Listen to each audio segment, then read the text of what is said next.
Infinite series.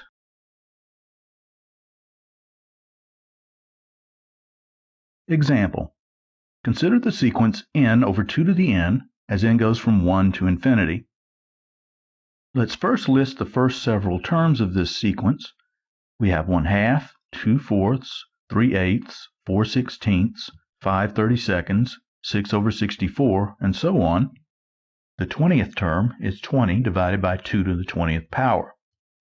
Now let's create a different but related sequence by keeping a running total of the terms of this sequence.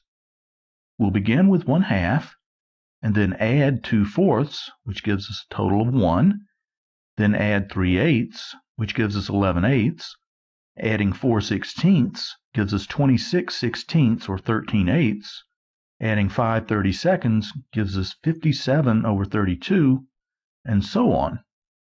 In fact, if we continue this until we've added up the first 20 terms, we'll have a sum that equals 1.99998 when rounded to 5 decimal places.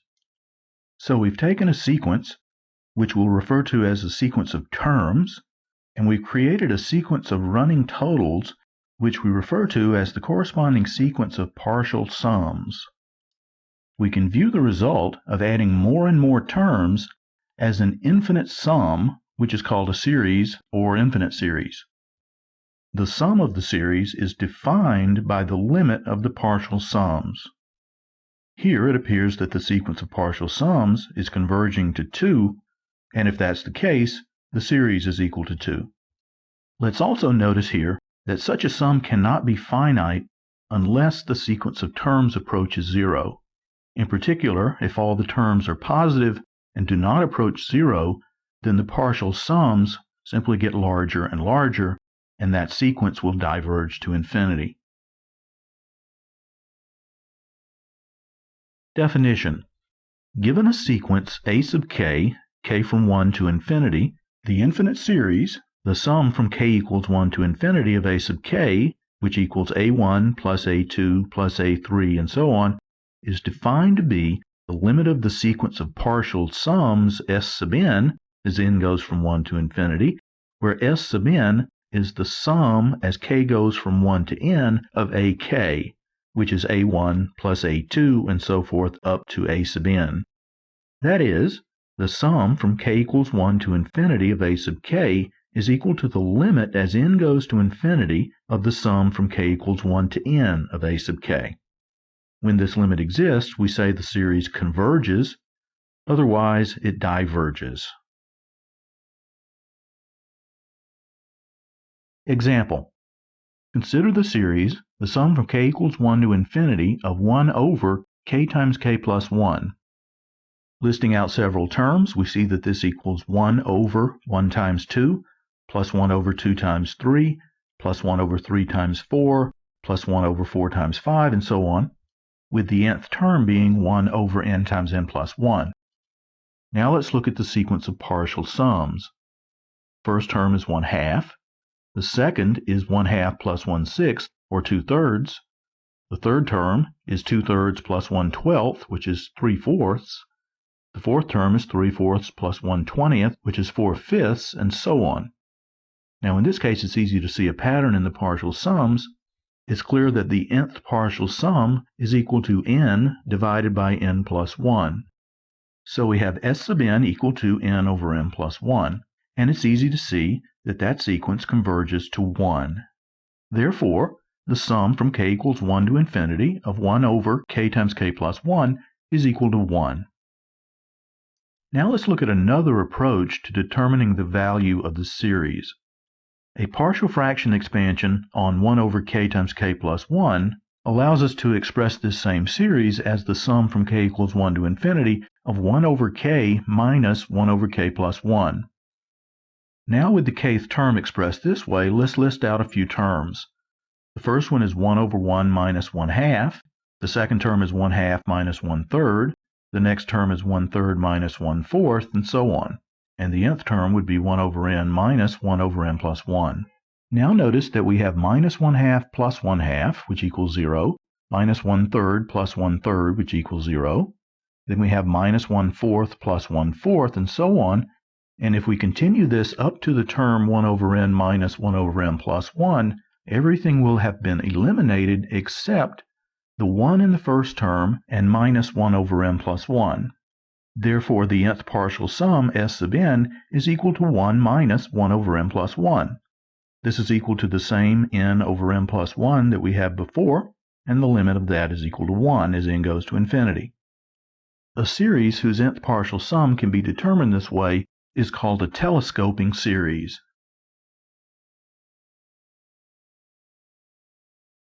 Example. Consider the sum from k equals 0 to infinity of 1 over 2 to the kth power, which equals 1 plus 1/2 plus 1/4 plus 1/8 plus 1/16 and so on, where the nth term is 1 over 2 to the n. Let's look at the sequence of partial sums. Those are 1 plus 1/2 or 3/2, 3/2 plus 1/4 equals 7/4, 7/4 plus 1/8 equals 15/8, then 31/16, 63/32, and so on. Here the denominators are just powers of 2, and each numerator is the next power of 2 minus 1. So the nth partial sum is 2 to the n plus 1 minus 1 divided by 2 to the n, which can be rewritten as 2 minus 1 over 2 to the n, making it clear that the limit as n goes to infinity of the nth partial sum is equal to 2. Therefore, the sum from k equals 0 to infinity of 1 over 2 to the k is equal to 2. Another example. Consider the sum from k equals 0 to infinity of minus 1 to the k over 2 to the k, which equals 1 minus 1/2 plus 1/4 minus 1/8 plus 1/16 minus 1/32, and so on, with the nth term being minus 1 to the n over 2 to the n. Notice that the terms here are the same as in the previous example, except with alternating signs. Such a series is called an alternating series. Let's look at the sequence of partial sums. We have 1 minus 1/2 equals 1/2, 1/2 plus 1/4 equals 3/4, 3/4 minus 1/8 equals 5/8, then we have 11/16, 21/32, and so on. Here it's not as easy to find a formula for the nth partial sum, and so we clearly need better ways of doing things. But notice that, starting with 1/2, if we multiply each numerator by 3, those numerators become 3, 9, 15, 33, 63, and so on. Each of those numbers differs from a power of 2 by either plus or minus 1. In fact, the numerator of the nth partial sum is equal to 1/3 of 2 to the n plus 1 plus minus 1 to the n. And so the nth partial sum is 2 to the n plus 1 plus minus 1 to the n divided by 3 times 2 to the nth power. We can rewrite that as 2/3 times 1 plus minus 1 to the n over 2 to the n, which makes it clear that the limit of the partial sums is 2/3. Therefore, the sum from k equals 0 to infinity of minus 1 to the k over 2 to the k is equal to 2/3. Geometric series.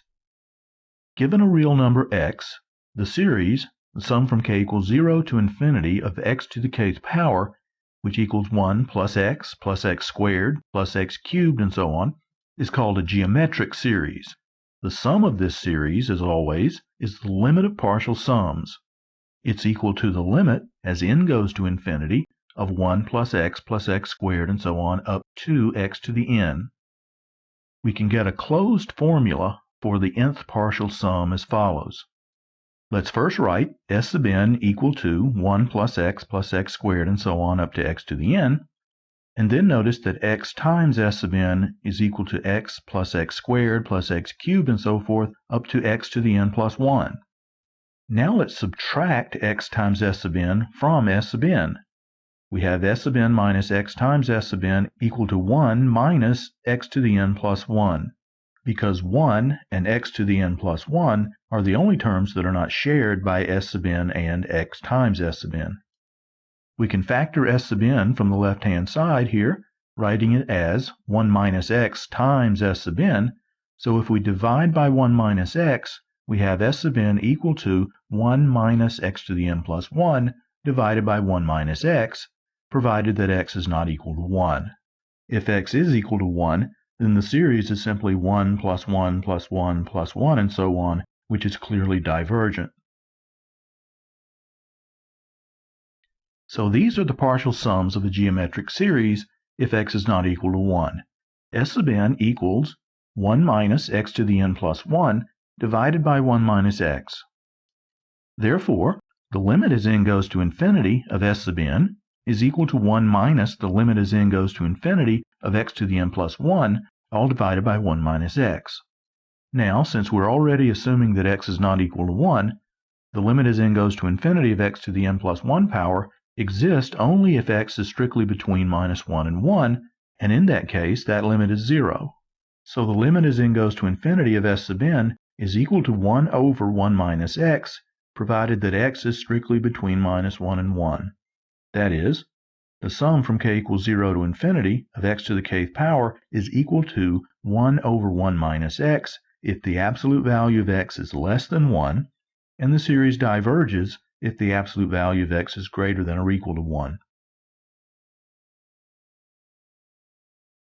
Example: the sum from k equals 0 to infinity of 2 to the k divided by 3 to the k, which equals 1 plus 2/3 plus 4/9 plus 8/27 and so on, is equal to the sum from k equals 0 to infinity of 2/3 to the kth power.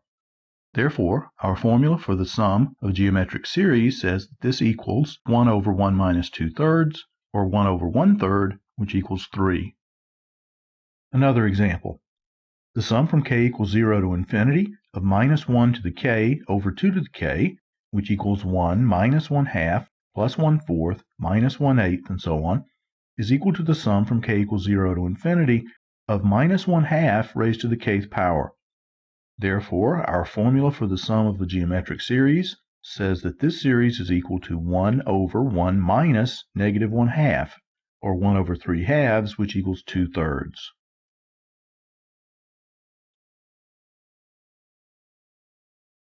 A few remarks. The summation index is a dummy index, much like the integration variable in a definite integral. For instance, the sum from k equals 1 to infinity of k squared over 2 to the k is the same thing as the sum from I equals 1 to infinity of I squared over 2 to the I, which is the same as the sum from n equals 1 to infinity of n squared over 2 to the n, etc. The starting value of summation index needn't be 1 and may be chosen for convenience. For instance, each of the following is a description of the series 1 over 3 times 6 plus 1 over 4 times 7 plus 1 over 5 times 8 and so on. With a starting index of 1, we have the sum from I equals 1 to infinity of 1 over I plus 2 times I plus 5. With a starting index of 3, we have the sum from k equals 3 to infinity of 1 over k times k plus 3. And with a starting index of 6, we have the sum from n equals 6 to infinity of 1 over n minus 3 times n. Each of the following is a description of the series 2 over 3 cubed plus 3 over 4 cubed plus 4 over 5 cubed and so on. With a starting index of 2, the sum from k equals 2 to infinity of k over k plus 1 cubed. With a starting index of 3, the sum from k equals 3 to infinity of k minus 1 over k cubed. And with a starting index of 1, the sum from k equals 1 to infinity of k plus 1 over k plus 2 cubed. Arithmetic properties of series. If the sum from k equals 1 to infinity of a sub k converges, and c is a constant, then the sum from k equals 1 to infinity of c times a sub k converges, and the sum from k equals 1 to infinity of c times a sub k is equal to c times the sum from k equals 1 to infinity of a sub k. In other words, a factor that's common to all terms may be factored out of the series. This is the distributive property of multiplication over addition. If the sum from k equals 1 to infinity of a sub k and the sum from k equals 1 to infinity of b sub k both converge, then so do the sum from k equals 1 to infinity of a sub k plus b sub k and the sum from k equals 1 to infinity of a sub k minus b sub k, and the sum from k equals 1 to infinity of a sub k plus or minus b sub k is equal to the sum from k equals 1 to infinity of a sub k plus or minus the sum from k equals 1 to infinity of b sub k. In these two respects, convergent series behave just like finite sums. Example. Let's look at the sum from k equals 0 to infinity of 3 to the k plus 1 minus 2 to the k, all divided by 5 to the k. Writing out the first several terms, this is 2 plus 7 fifths plus 23 25ths plus 73 over 125, and so on. The quotient 3 to the k plus 1 minus 2 to the k over 5 to the k may be broken up into two terms as 3 to the k plus 1 over 5 to the k minus 2 to the k over 5 to the k. And so the series may be broken up into two terms as the sum from k equals 0 to infinity of 3 to the k plus 1 over 5 to the k minus the sum from k equals 0 to infinity of 2 to the k over 5 to the k. Now let's factor 3 from the first series here, and we have 3 times the sum from k equals 0 to infinity of 3 fifths to the k minus the sum from k equals 0 to infinity of 2 fifths to the k. Now we can apply our formula to each of these series and obtain 3 times 1 over 1 minus 3 fifths minus 1 over 1 minus 2 fifths. The first term is 3 times 5 halves, and the second term is minus 5 thirds, so we have 15 halves minus 5 thirds, which equals 35 over 6. Example. Find the sum from k equals 3 to infinity of 1 over 3 to the k, which equals 1 over 27 plus 1 over 81 plus 1 over 243, and so on. Notice that this would be just an ordinary geometric series if the sum started with k equal to 0. We'll use this example to illustrate 3 approaches for dealing with that issue. The first approach is to simply rewrite the sum from k equals 3 to infinity of 1 over 3 to the k as the sum from k equals 0 to infinity of 1 over 3 to the k minus the first 3 terms, 1 plus 1/3 plus 1/9. Now we apply the usual formula to the sum from k equals 0 to infinity of 1 over 3 to the k and get 1 over 1 minus 1/3, and then subtract 1 plus 1/3 plus 1/9, which equals 13/9. So we have 3 halves minus 13/9, which equals 27 over 18 minus 26 over 18 equals 1/18. Now let's take a slightly different approach. Let's write out the first few terms of the series. We have 1 over 27 plus 1 over 81 plus 1 over 243, and so on. And let's notice that 1 over 27 is a factor of all the terms here. In fact, we have 1 over 27 times 1 plus 1/3 plus 1/9, and so on. And that is nothing but 1 over 27 times the sum from k equals 0 to infinity of 1 over 3 to the k. And so we have 1 over 27 times 1 over 1 minus 1/3, which equals 1 over 27 times 3 halves, which is 1 over 18. Next, let's take the sum from k equals 3 to infinity of 1 over 3 to the k and change the index so that the index begins at 0. We'll replace k with 3 plus I. Then k equal to 3 corresponds to I equal to 0, and we can rewrite our series as the sum from I equals 0 to infinity of 1 over 3 to the 3 plus I power. Now there's really no need to use a different letter here for the index, so let's just write the sum from k equals 0 to infinity of 1 over 3 to the 3 plus k. This is an example of what's sometimes called index shifting. Now, since 3 to the 3 plus k is equal to 3 cubed times 3 to the k, or 27 times 3 to the k, we have a common factor of 1 over 27 times the sum from k equals 0 to infinity of 1 over 3 to the k. Now we can apply our formula for the sum of a geometric series and write our sum as 1 over 27 times 1 over 1 minus 1/3, which is once again 1 over 18. Notice that both the second and third approaches here amounted to essentially the same thing. Basic test for divergence.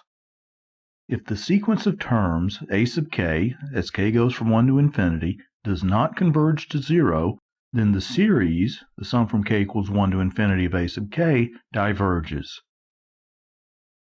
Warning: there are divergent series whose terms do converge to 0. For example, the sum from k equals 1 to infinity of 1 over k, which equals 1 plus 1/2 plus 1/3 plus 1/4 plus 1/5 and so on, is called a harmonic series. To see why this series diverges, let's start by writing out the first 16 terms, 1 plus 1/2 plus 1/3 and so forth up to 1/16, and then group terms as indicated here. Notice that after the term 1/2, we group 2 terms, and then we group 4 terms, then 8 terms, and we continue that pattern, grouping terms in powers of 2. In other words, we would then group 16 terms, followed by 32 terms, followed by 64 terms, and so on. Now notice that 1/3 plus 1/4 is greater than 1/2, and 1/5 plus 1/6 plus 1/7 plus 1/8 is greater than 4 times 1/8, which is 1/2, and 1/9 plus 1/10 and so on up to 1/16 is greater than 8 times 1/16, or 1/2, and so on, and it turns out that all of our groupings represent numbers that are greater than 1/2. So this sum would be greater than 3/2 plus 1/2 plus 1/2 plus 1/2 and so forth, but that sum is not finite since its terms do not approach 0, and so the harmonic series must diverge. In fact, it turns out that the sum of the first 2 to the n terms here, for n greater than 1, is greater than 1 plus n over 2. Therefore, the sequence of partial sums diverges to infinity. Therefore, it makes sense to say that the sum from k equals 1 to infinity of 1 over k equals infinity. So the harmonic series provides us with a very important example of a divergent series whose terms approach 0. So while we can conclude that a series diverges if its terms do not converge to 0, we cannot conclude that a series converges simply because its terms do approach 0. In fact, the next topic that we will study is how to determine whether a series converges when its terms do approach 0.